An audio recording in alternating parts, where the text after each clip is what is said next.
Welcome to Podcast Done For You, the show where we make it as easy as possible for you to make the right choices to advance your podcasting career. So let's get started on the show.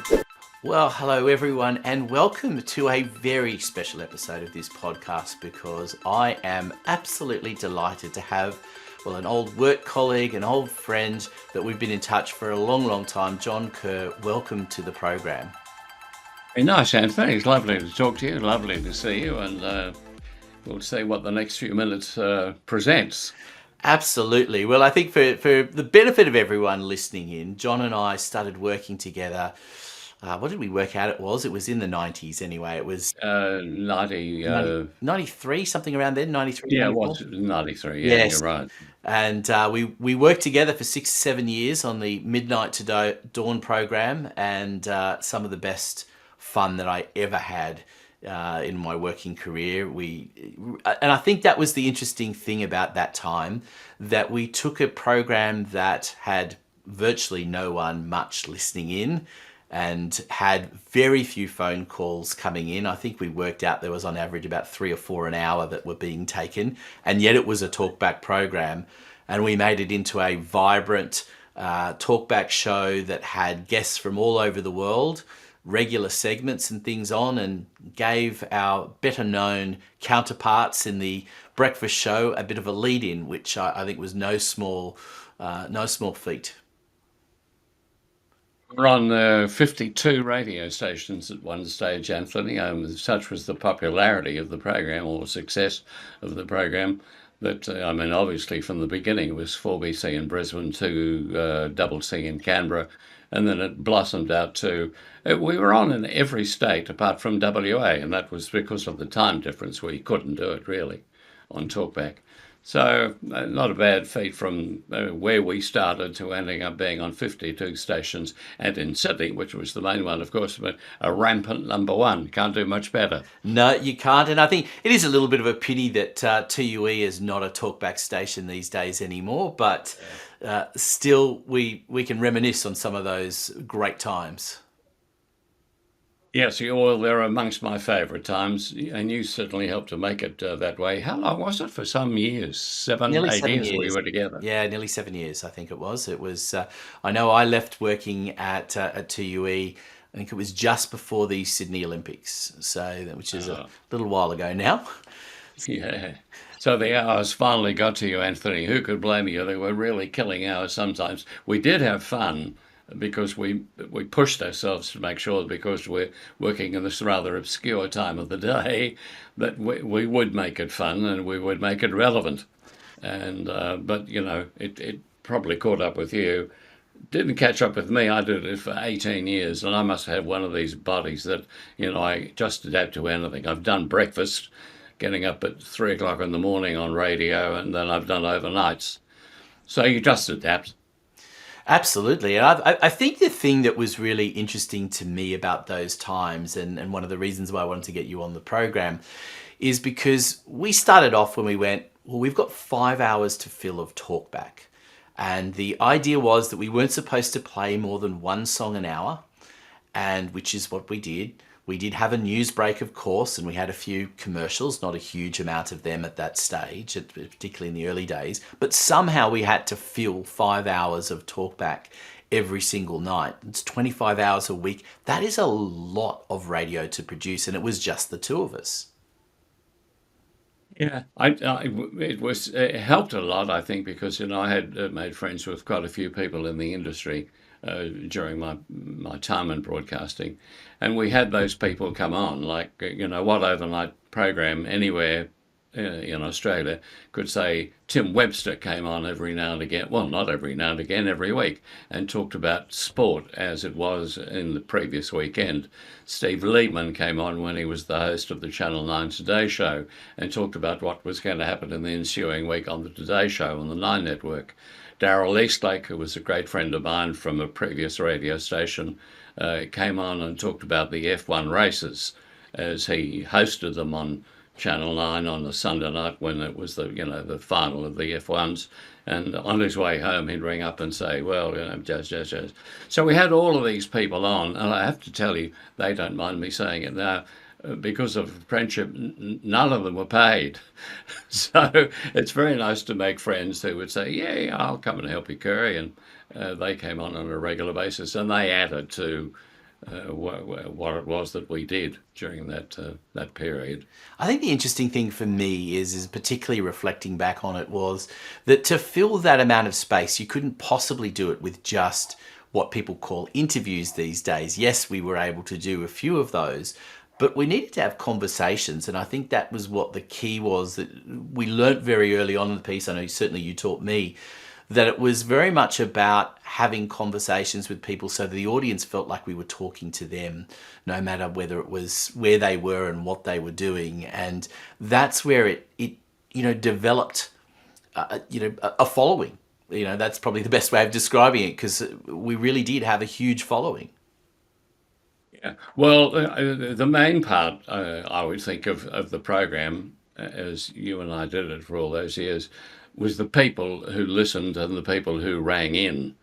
And I think we made people feel comfortable, and that's what every broadcaster should do. On Talkback, you should do your best to make the people listening to you comfortable listening to you. If there's an edge in any way, shape or form that the presenter is presenting, then obviously the listening numbers are going to dwindle.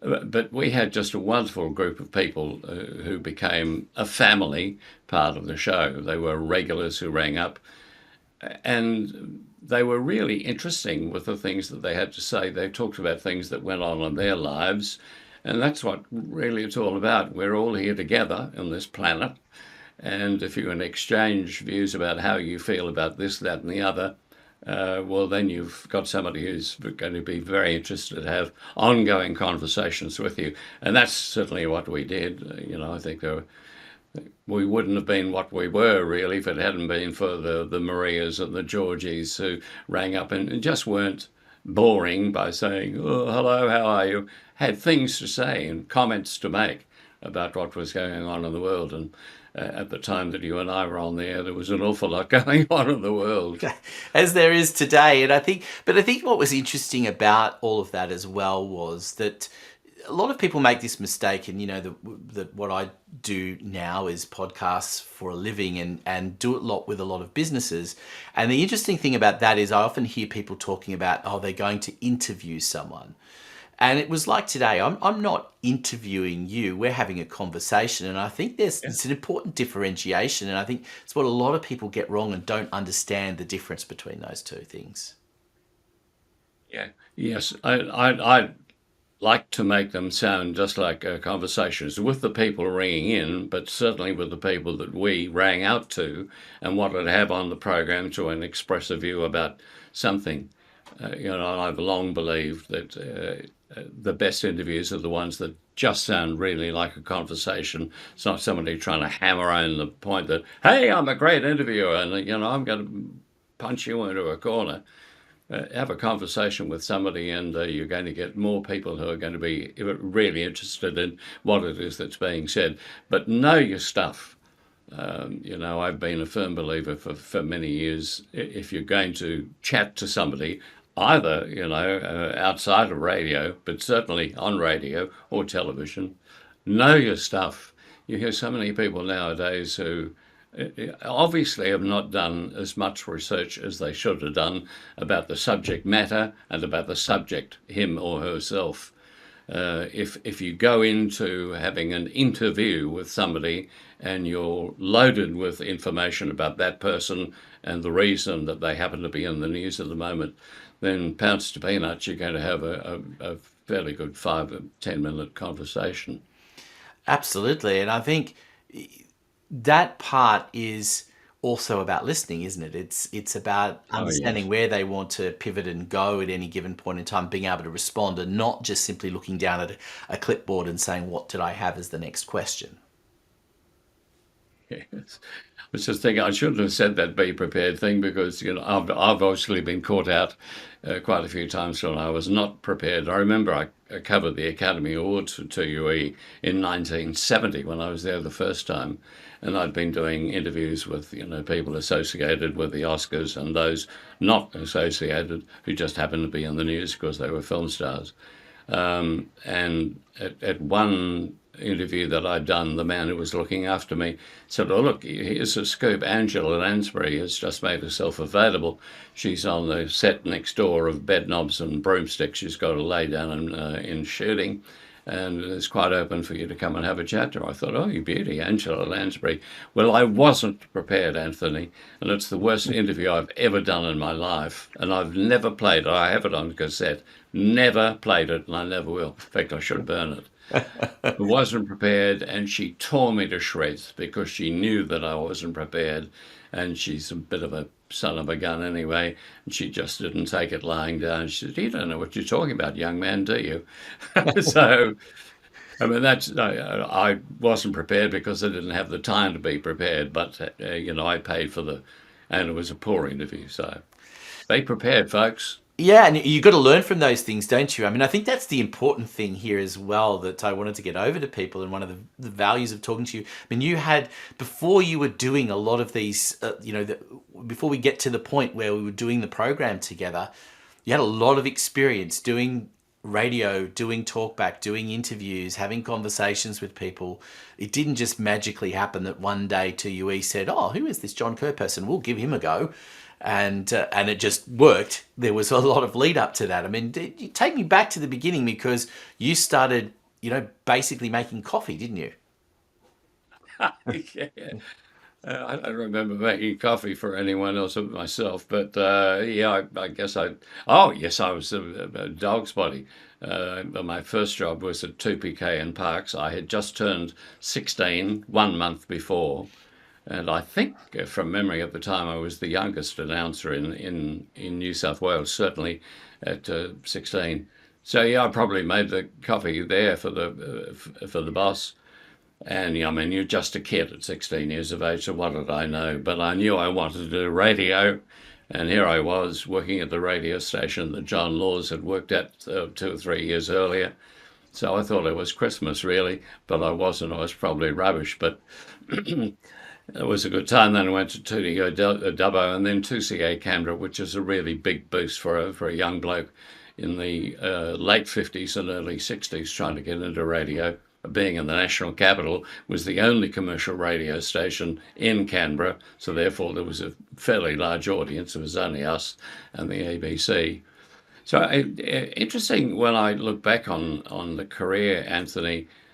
That was a period of time where I should have taken it a little bit more seriously, and I don't think I did.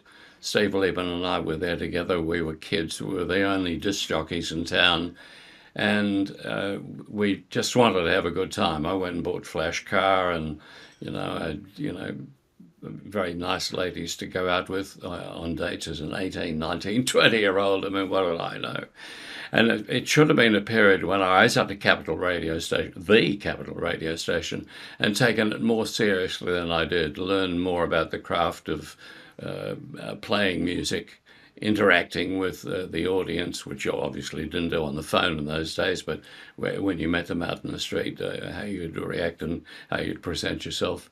I regret that quite a bit. My career could have maybe gone to another step had I been a little bit more sensible in those 6 years. But hey, I had a good time. So I was going to say, I mean, you didn't do too badly because you also went on to do pirate radio, which is such a thing that I think people would probably find it hard to get their heads around these days, because you were a lot more restricted in those days as to where you could broadcast and what you could say. Of course, now, as we're doing here, we've got anyone can pretty much have a podcast and broadcast. Yeah.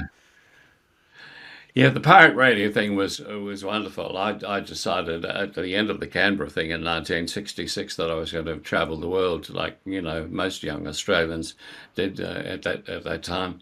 So I spent some time in Canada working for an airline, and then ended up in Scotland seeing 101 relatives I had never met, brothers and sisters of my mum and dad, who lived in Sydney. And I heard about this phenomenon, pirate radio, and I'd never heard of it in Australia. And I was told that they were illegal radio stations. They were dotted around the coast of the United Kingdom. They were 3 miles out in international waters, and therefore the government couldn't touch them. And they were playing non-stop rock and roll. Now, remember the 60s, Anthony. We're talking about Beatles and Rolling Stones and Cilla Black and Petula Clark. It was the hottest period for music. And the BBC at that stage only played 15 minutes of needle time, is what they called it, per day. So if you lived in the United Kingdom, you'd get 15 minutes of rock and roll. Ridiculous. That's why this pirate radio thing was invented. Became a massive success, of course. I joined the station Radio Scotland because it's where I was living with my grandfather, and I thought, oh, I'll just do this for a few weeks. So I can tell all the lads when I get home about I worked on this pirate ship out in the middle of the Irish Sea and later the North Sea. And I ended up being there for a year and a half. You know, millions of listeners per day, truly millions of listeners per day to the combined pirate stations.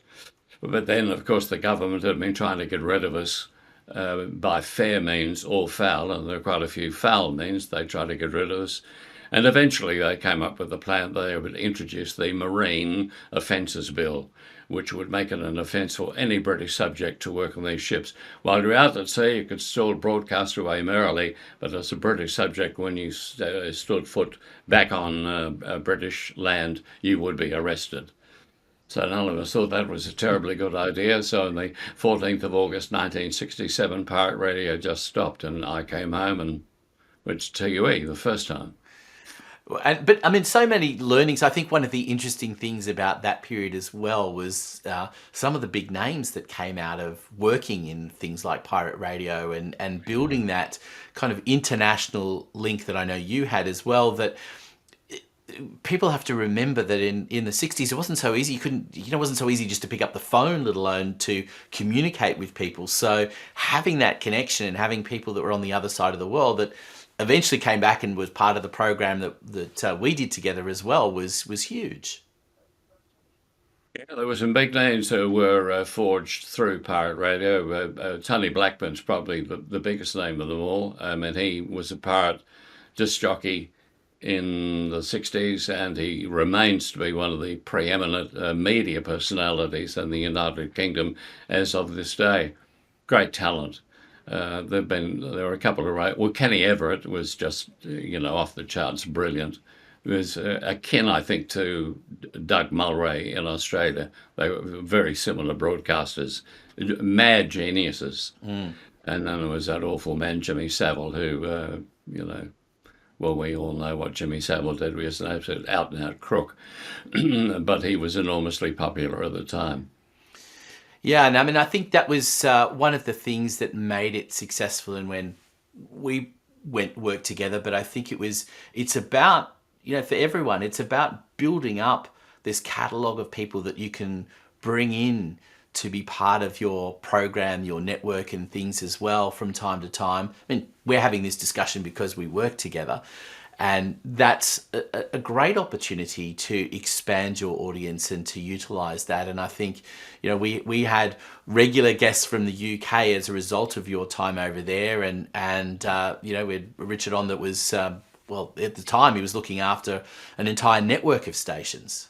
Richard Park. Yeah. Owned actually the third largest radio network in the United Kingdom. Yes, and as you go along through life and you pick up, friendships with various people, and you can bounce off them for things which are going to happen in the future. And a really good example of that is what you just said. Richard Park was the only Scotsman working on Radio Scotland, which I was found to be strange. He went on to be a disc jockey when radio became legitimate in the United Kingdom, then came on to be a manager and eventually owner, and a really big name in media in the United Kingdom.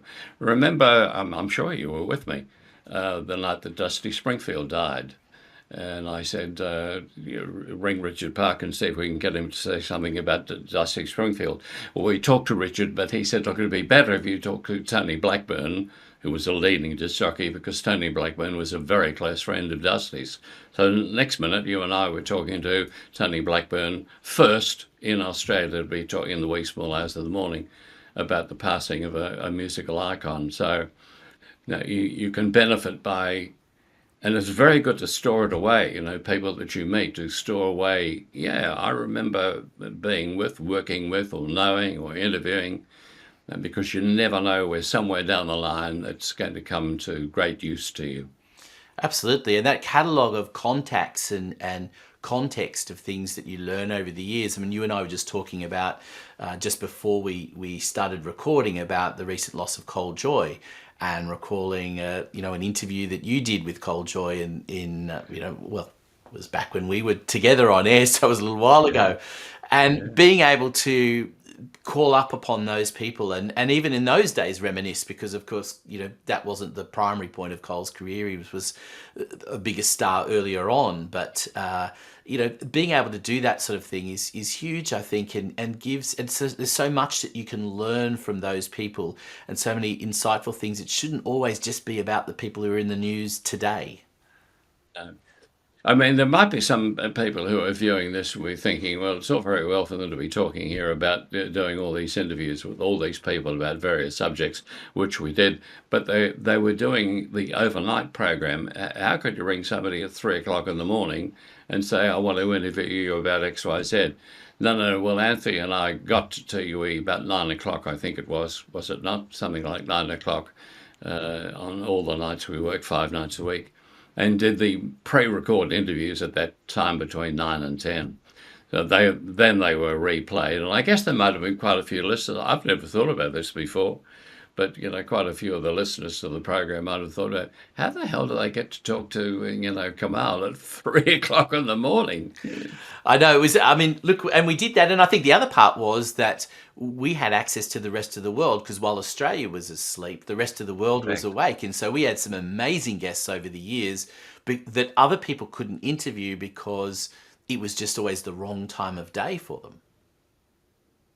Yeah, I mean, out of the 18 years that I did, the one night that stands out, and I wish you'd been with me on that night, because it would have made the night probably a little better than it actually turned out to be. That was the 9/11 night, because the attacks on New York and Washington happened just before I went on air. So I think the first aeroplane might have gone into the Twin Towers about 11:30 at night, from memory. And my producer at the time ran around and was getting various people to talk to as the program went to air. So he lined up a guy from CNN, I can't remember his name now, and that was going to be the first thing that I did. So I came on and said, good morning, everybody. Not terribly good morning in New York City. Baumgarten, that was his surname, Baumgarten. I said, good morning to you. He said, oh, John, it's just the most terrible morning in New York City. John, I got to tell you, as I'm talking to you, the North Tower has just collapsed. I mean, it was a dreadful night to be on the air because of the calamity of what was happening. But in radio sense, to be there when this event actually happened, and to be able to tell the people exactly what was happening throughout the entire 5 hours that we're on air, was something that will live with me for a very long while.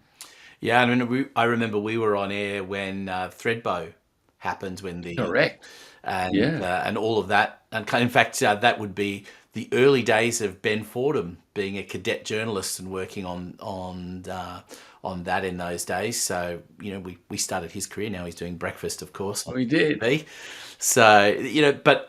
And I think that's the interesting thing about that. I mean, I know, a lot of my audience are business podcasters, and they're not necessarily having to react in the same way to those kinds of tragic circumstances. But the ability to react on your feet to something that is happening that may be newsworthy in some way, shape, or form is a skill within itself, to be able to do that and to know where you can go, how far you can go, where to take the story. That comes from years of building up those skills, doesn't it? Yeah. Yeah, I've been thinking about it, saying that you and I are going to talk about this this morning. It's a matter of listening, and we do that in real life. We sit over a dinner table or a lunch table or at a restaurant somewhere, and we listen and are absorbed by what we're being told. You know, if you're a person who likes to know what's going on in the world, likes to know people and understand people, where they're coming from and why they have certain beliefs, you're always going to be a good conversationalist, and if you're going to be in the media, you're always going to be a good interviewer. I can't think of what else to say, Anthony, really. You just got to prepare.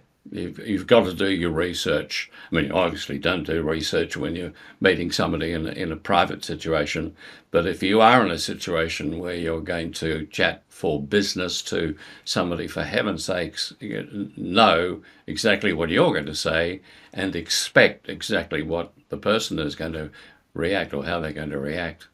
I think one of the key messages here as well is that being a host, being someone who's leading the conversation, is a skill within itself. And if you look around, even today, it's very rare that someone that is a host is also trying to be the expert in whatever it is that you're talking about. It's a very different skill set. Yeah, I mean, nowadays it seems in media, and that's, I can only talk about media because that's all I've done.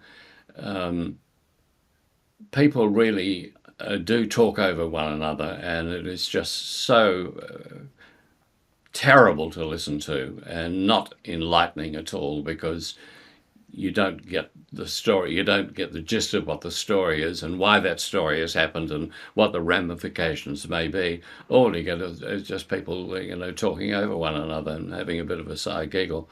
If you're going to engage in conversation in whatever sense with somebody, for heaven's sakes, listen to them and let them finish whatever it is they're going to say, and then come in and say, well, I disagree with you on that, or yeah, I agree with you on that.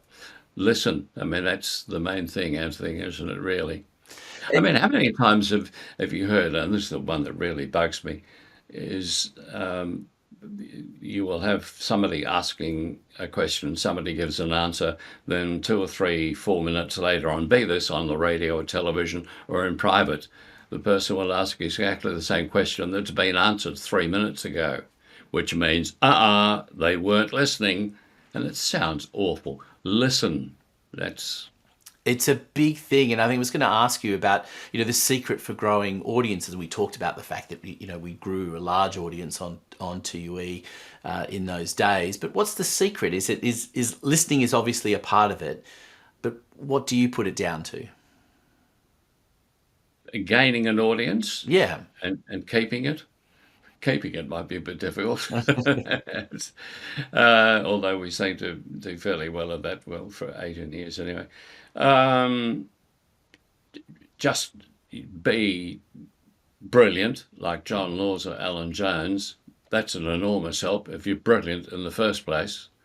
And if you have a voice like John Laws and an intellect like Alan Jones, build your audience is to be true to yourself.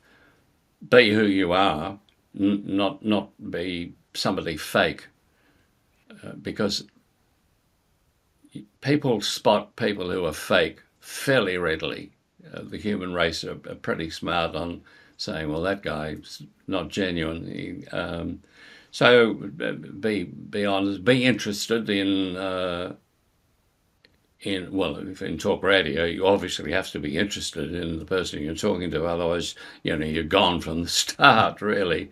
Building your audience, I think it's about all I can say about building your audience, Anthony. Just be yourself, be aware, be kind.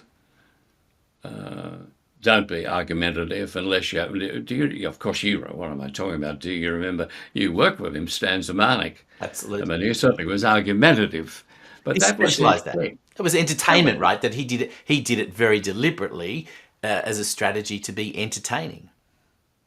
He did it very well, didn't He he? did. He did. Yeah, I used to remember driving to work and saying, "How can this man get away with saying those things to people? He would just call people bullheads," but that was what he did, and he did it very well. Um, but if you maintain the audience by being one thing, try not to deviate from that, because that's when people will get confused. I remember there was a lady who used to call our program quite regularly, and sometimes she was entertaining. Other times, to be honest, I could say in retrospect, she was a bit of a bore. Um, and she got up me one night for having held her online for about 45 minutes.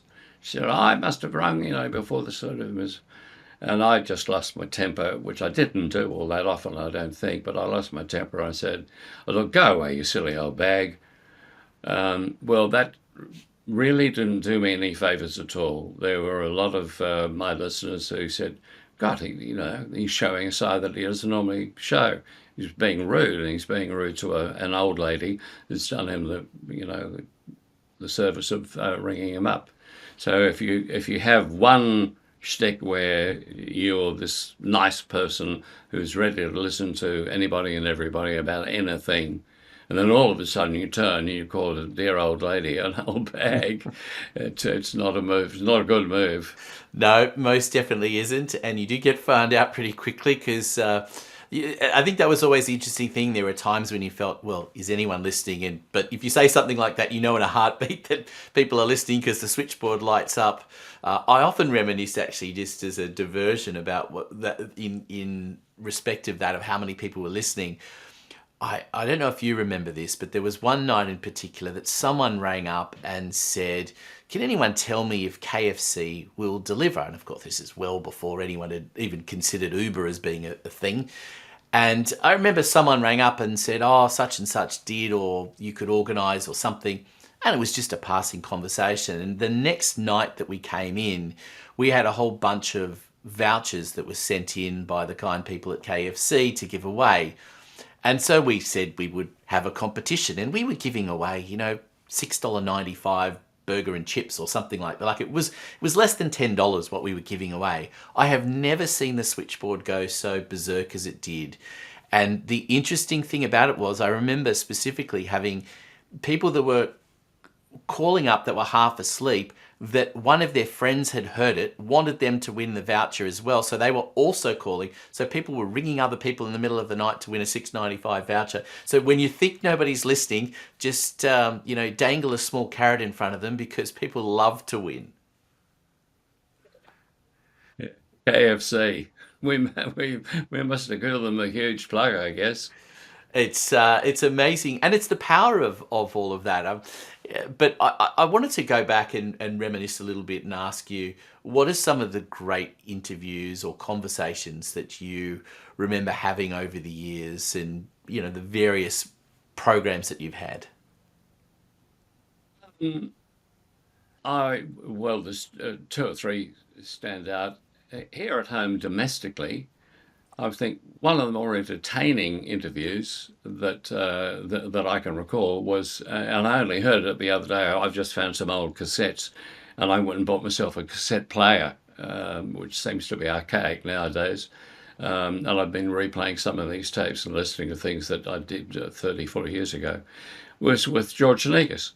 It was I thought, a very good interview, and it was all because of him, really. Yeah, I asked the right questions, and I made him feel at ease. Now, he's one of the best interviewers there's ever been on Australian television.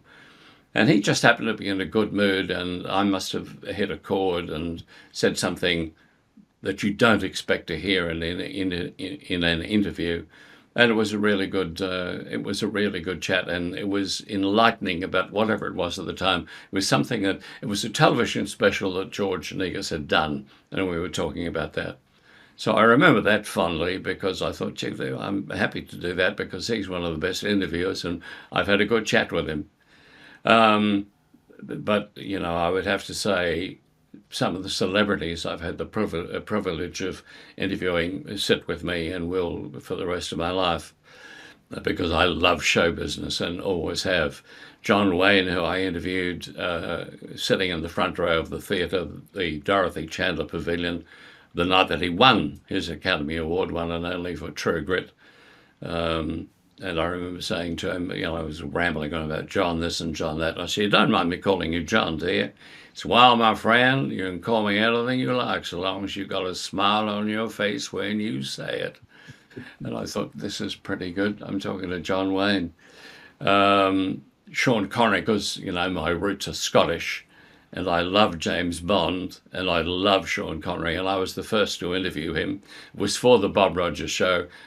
Sean Connery would not go to radio stations for interviews when he came out to promote a movie he'd done with Brigitte Bardot.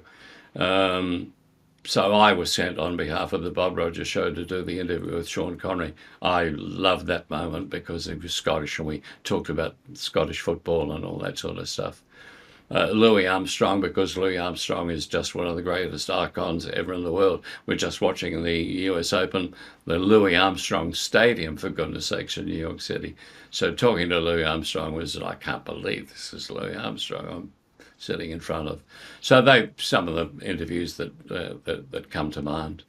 I think the one that I remember the most of you and I working together, and I mentioned this to you before we came on air for this recording, is Larry Adler, the harmonica player. And I think that taught me so much, because here he was about to come to Australia on a tour, and I think it probably would have been his last tour, as it might have turned out.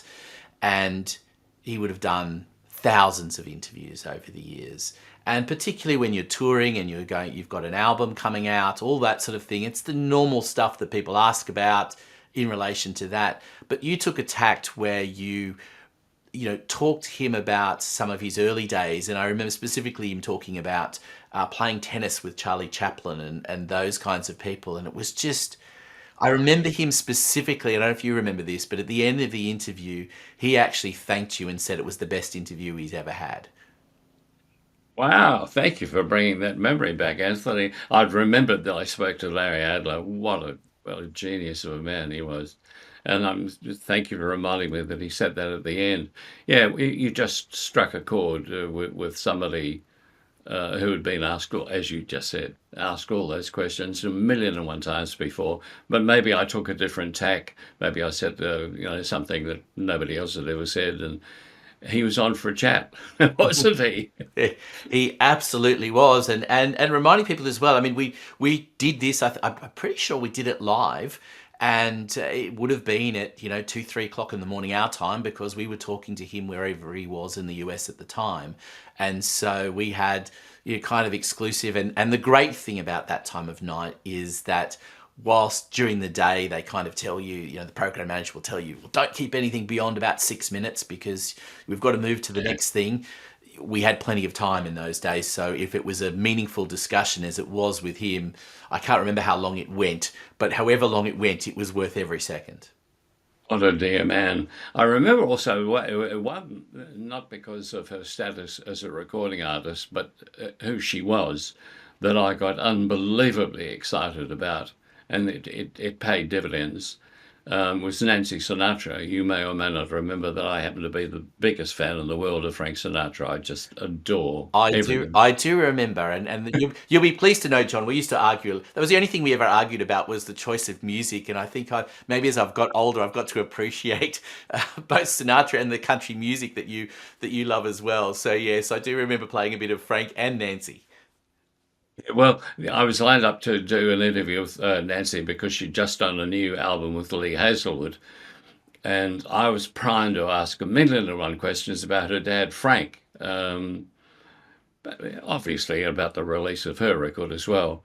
But the record label rang up on the day I was going to do the interview that night and said, look, the breakfast announcer on 2UE, I won't mention his name, I think you probably know who it was, yes, has just done an interview with Nancy Sinatra, and he's spoken almost primarily about Frank Sinatra, and she's done a block. She got very angry and said, "Look, I'm not here to talk about my dad. I'm here to talk about a new album release. So please, whatever you do, don't talk about Frank Sinatra." I thought, God, well, that goes three-quarters of the interview.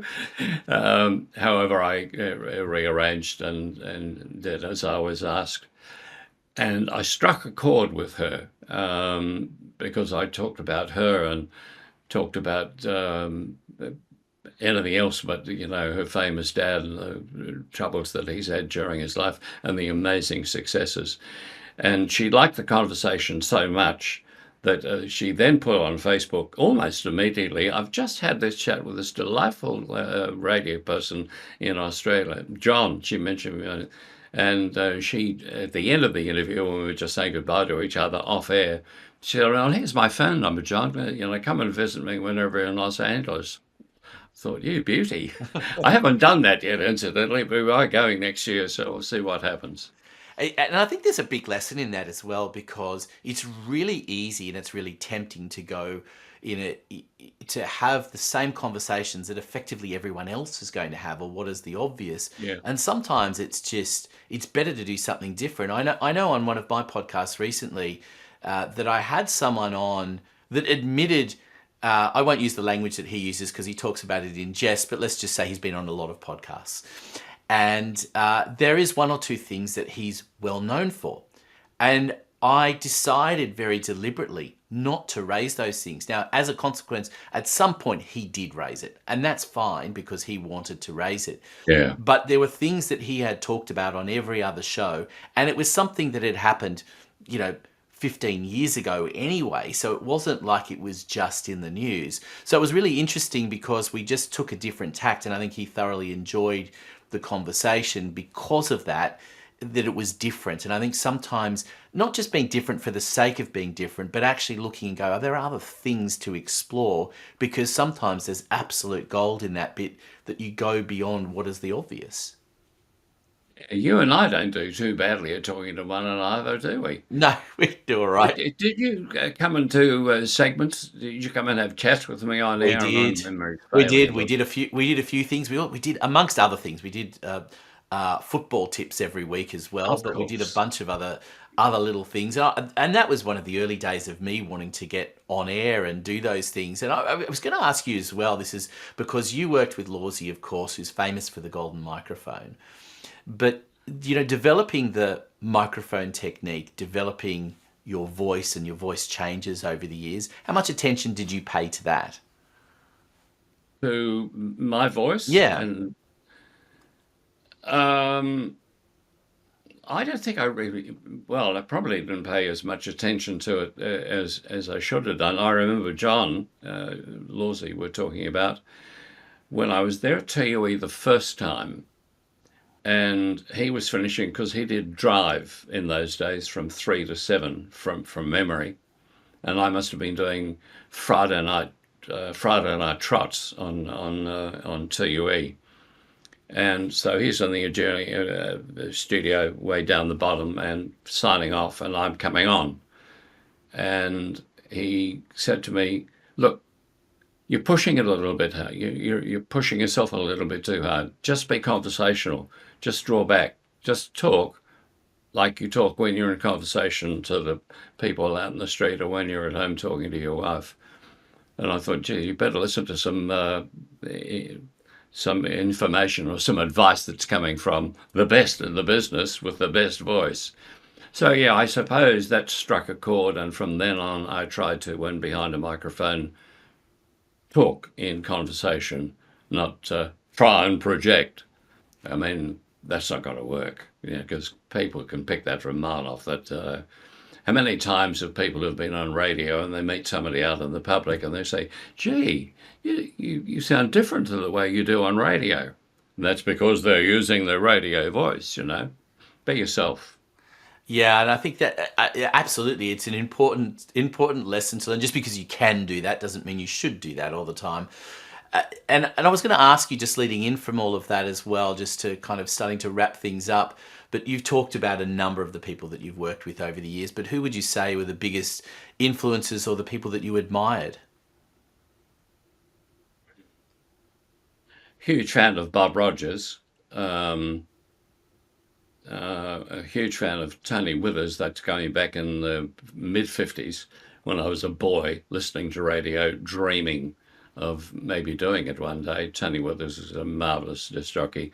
Yeah, but John Lord's above all of them. I've listened to him, from the very start, and he was a brilliant disc jockey, and I wish I could hear John Laws as a disc jockey today, just playing rock and roll music and saying all the good things and all the slogans and Long John is on, and doing things like talking about Buck's Steakhouse at the top of Elizabeth Street, which he made one of the most famous restaurants in Sydney. He said, Buck's Steakhouse, you must go and have a meal there. 5,000 blowflies can't be wrong. But he was just an enormous to then become a personal friend of his was just a joy beyond belief. But I've liked many people in radio.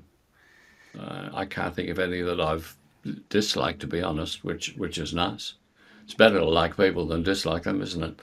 Absolutely. And I think what's fabulous for people to know, and I'm because we're friends and we've followed each other, I know that you catch up regularly with some of those former colleagues or former peers that you've remained friends over a long period of time, and that doesn't happen these days. I don't think as much. The fact that you're still catching up with Tim Webster, Steve Liebman, John Laws, and the like for a lunch fairly regularly. Fairly regularly, yes. They're starting to become a little bit too expensive for me nowadays, because now I have to come from the Gold Coast to Sydney to go to these lunches, but it's a small price to pay to be in the company of friends. And, we generally talk a lot of rubbish. We generally are always talking about radio. And there are some people who are in radio currently may not like to be at our table because they may not like to hear what we say. But anyway, that's the way it goes. There's much to learn from all of this.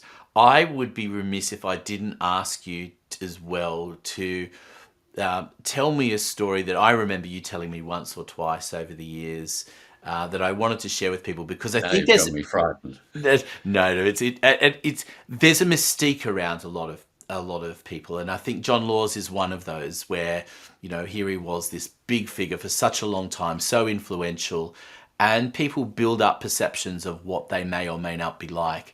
And I remember you telling me about working, I think it might have been in Canberra when you were working there, that you were invited to a wedding and you wanted the night off, and the program manager had said no. And you had a bit of a chat with John Laws about it. And you've got a good memory, Anthony. You really have. That was an awfully long time ago. I forget the exact details, but it was a dear and a close friend getting married in Canberra. I was at Sydney at 2UE, as you pointed out. And I remember the program manager's name. I won't mention his name. He's still alive. And I think it was after I'd worked fairly hard doing overnights. I went out on the road for them in the cars doing traffic reports. I went up in the plane and did beach reports. I compared the National Old Time Dance, for goodness sakes, when Lynn London, who was the regular host, was off on a holiday. So I didn't put a huge effort into TUE the first time round. I thought it's a really simple ask to have 1 or 2 nights off to go to a friend's wedding. And as you said, he said no. And I was in conversation with Lawsy about that. And I said, what a rotten thing, John. It won't let me go to this.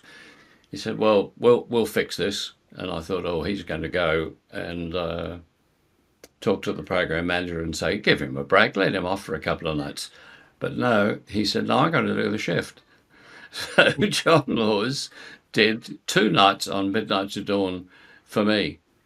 I had forgotten all about that. I'm going to remind him about that lunch. He might pay for my lunch next time around. Well, it was one of those favourite stories that I remember you telling, and we could touch on many, many more. And I'm just going to fill everyone listening in about one other story that actually didn't involve you, but it involves Stan Zemanek, who you mentioned earlier on, because I think it's a really important lesson that people forget. Stan, who had a personality on air that was, as you said, called people buffheads and all sorts of things. But I remember specifically one of his producers asking for a pay rise and having that conversation with the program manager, and was told in no uncertain terms, no, nothing. And, you know, if he was going to get something, it was going to be $1 or $2 an hour or something that was reasonably insignificant. And I remember Stan the next day heard about this, walked into the program manager's office and said, "Give her a pay rise or I walk." And that to me was summed up what he was like. And I think it's really important. It's the way you treat people as well over the years. You and I had so much fun together over the years. It truly was the best 6 or 7 years of me being employed that I had. And I did enjoy other jobs that I had over the years. And I certainly enjoy what I do now. But, I learned so much in that period of time and so many great stories that we shared.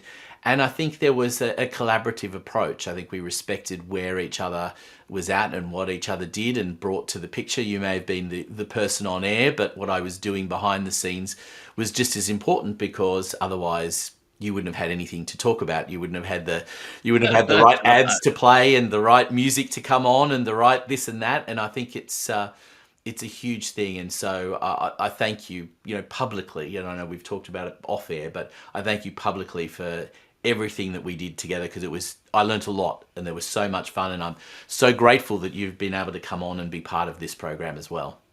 I might say that the vast overnight audience all around Australia except WA that we had in those years liked you every bit as much as they liked me. If I can return the compliment to you, Anthony, because, we had various functions with our listeners, didn't we? We did. We put on lunches, we put on regular trips to premiere movies, etc., etc. That's part of the go, incidentally. Know your audience outside of being in a radio studio. And I learned that from Alan Jones, and we did it. We went even to Brisbane. After about 2 hours sleep, having done the overnight show. We literally did lunch in Brisbane and turned around and came. We were back for dinner. Correct. And that's one of the things that gave our program, and you and I, the strength that we enjoyed and that we reminisce about today. When we had these lunches, people were just as interested in having a chat to you as they were to me. And that's because, when you had got them on the phone prior to coming on air with me, you showed the personality that you have and the interest that you have or had in those particular people. So it was not a bad sort of a daily double, Anthony. It was a heck of a lot of fun, and I'm glad we've had this opportunity to do something together again, and I hope we can find another opportunity to do something together again in the not too distant future. Thank you so much for all of the stories and all of the insights that you've given. It's been tremendous having you on the program. Good on you, Anthony. I couldn't have enjoyed it more. Look forward to seeing you in person soon. Absolutely.